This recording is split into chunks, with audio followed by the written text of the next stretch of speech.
Yo, what's up? Shaw from Habibi Racing here. Today we're fixing the Toyota BMW way of shifting gears in the manual A90 Toyota Supra. We'll be using my A91 MT as a test car for this. So speaking of sticks, what's in the bag? So here is the world's first short shifter for the A90 manual Toyota Supra. This was developed by Ron over at AutoSolutions. Indestructible for all use cases, for sure, maybe. Before I get distracted, let's talk about who I am and why this short shifter means something. I'm a connoisseur of old and terrible BMWs, but now I'm stepping slightly outside of that box. This is my first non-BMW BMW. I've had a few different M cars over the years. It's been about 15 years in M cars. I've always been passionate about oil leaks and coolant disappearing mysteriously, but when I saw the A90 manual Supra, I knew it was the way. Do you know the way?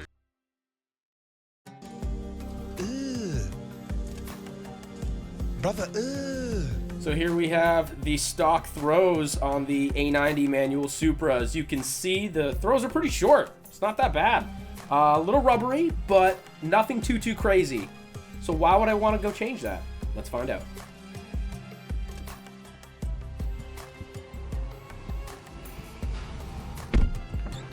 What's up, guys? We're at Auto Engineering in Lexington, Mass. My name's Emil.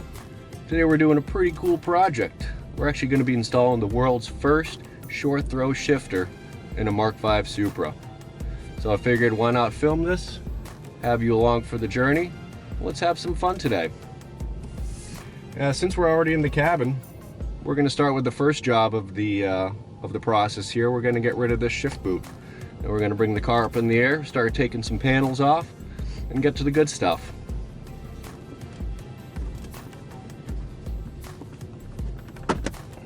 This a highly evolved insect society. That's it for in here for now. Let's bring the car up in the lift.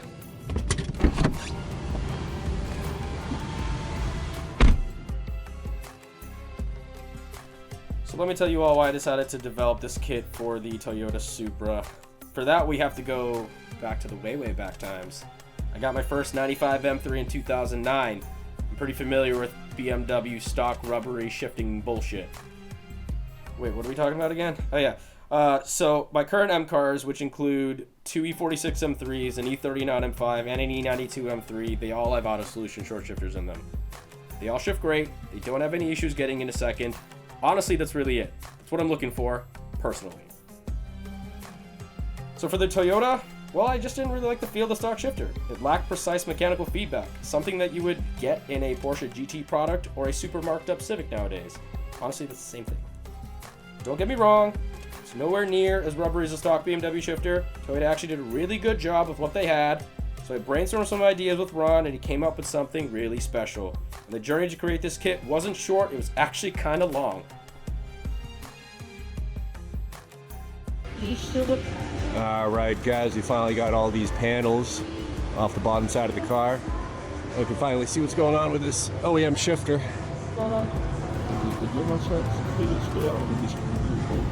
Here's the back end of the shifter. We got these two E10s we're going to take off.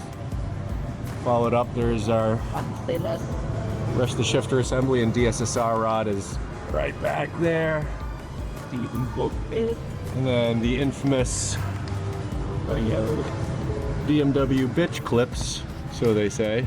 Ooh, a little sticky. no, don't like that. Yeah. Both of these got popped off. There's a little shifter joint further up in here we're gonna pop off. And hopefully we can slide this whole assembly as one out of the car past the drive shaft. Worst case, we're gonna unhook the drive shaft right here at the GUI belt. See how it goes.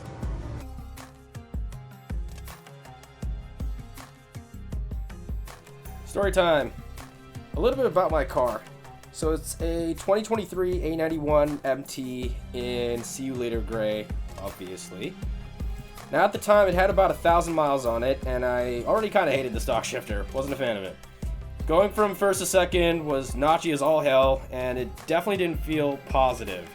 That kind of sucks because in a manual car, you have to use those two gears a lot. So getting the shifter made was also really difficult. I didn't want to tear apart my own car because I was in break-in period at the time, and that already sucked enough. But Ron needed something to mock a prototype kit off of. So I found a total manual Supra being parted out, and I bought the shifter assembly from that car and shipped it over to Ron for that exact reason. A few weeks of going back and forth on what made sense and how we wanted this kit to feel in the car led to what's actually going into my car.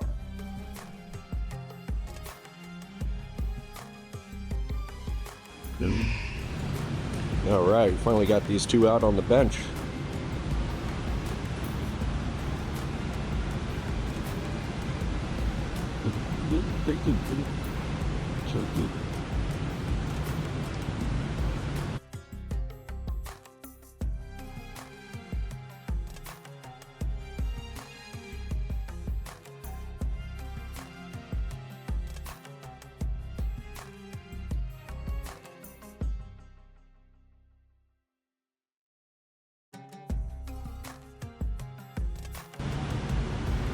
So we've got a couple of different settings here as far as how high you want your shifter to set. These screws came in the center position, so we're just going to run with it and install it like this. And these 3 screws on either side gonna get popped right into here, and we're going to get this unit back in the car. Here we go, we got the new shifter all mounted up. I did end up using a little bit of blue Loctite on all these fasteners here. It does come with some nice new firmer bushings as well. Nice touch to this kit. And the last thing we got to do before putting this back in the car, just going to pop this rubber protective boot back on, and the whole unit's going to go back in the car. Alright, so this is a stock shifter. Once again, it's pretty good. Not bad. Great effort from Toyota utilizing BMW parts. Can't knock it. But we can make it better. Let's take a look.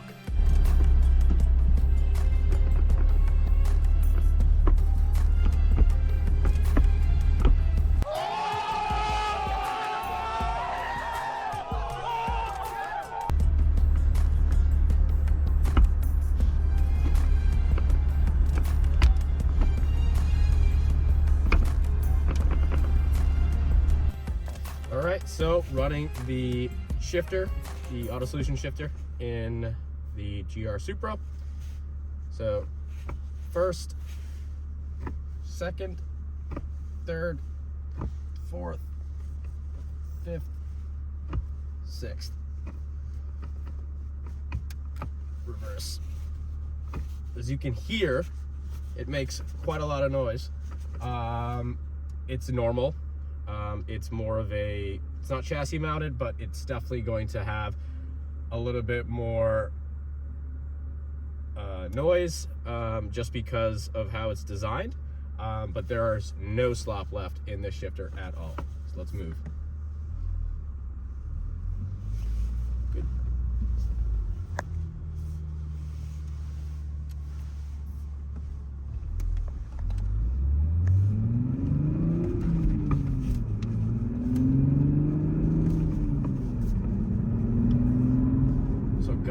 Is the abruptness from first to second. That's a BMW ZF manual thing. It's known. I've had it happen on M2s, I've had it happen on M3s, I've even had it happen on 1Ms. So it's a very common thing with this ZF gearbox. Now it's a lot easier to kind of modulate that shift and it's not as jerky. This car also has no CDV. I replaced the slave cylinder with one out of an E90 from like Europe or something like that. I'll link the part number in the description if anyone's trying to do that as well. But I recommend you delete CDVs because if you know how to drive stick, it's stupid.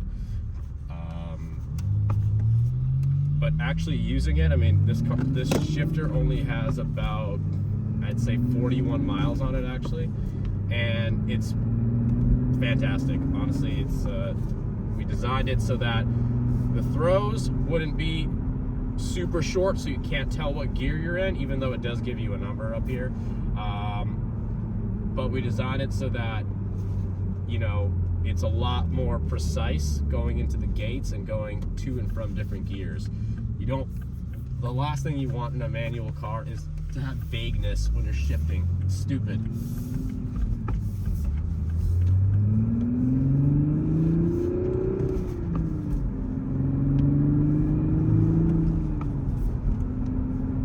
Perfect.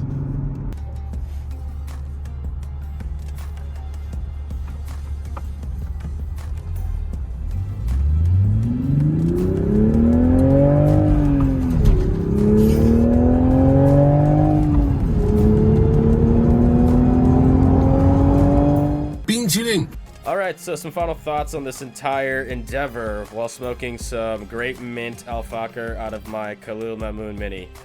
Unfortunately, Coconara Coles tonight, but you can't win them all. So this shifter, what are my thoughts? Man, it's amazing. I can't say enough good things about it. It's super precise, it's really easy to use, makes a fantastic sound. I'm no longer terrified of second gear. It's not too short in terms of throws, but it's much more precise, and for that, it's super confidence inspiring. Banging job.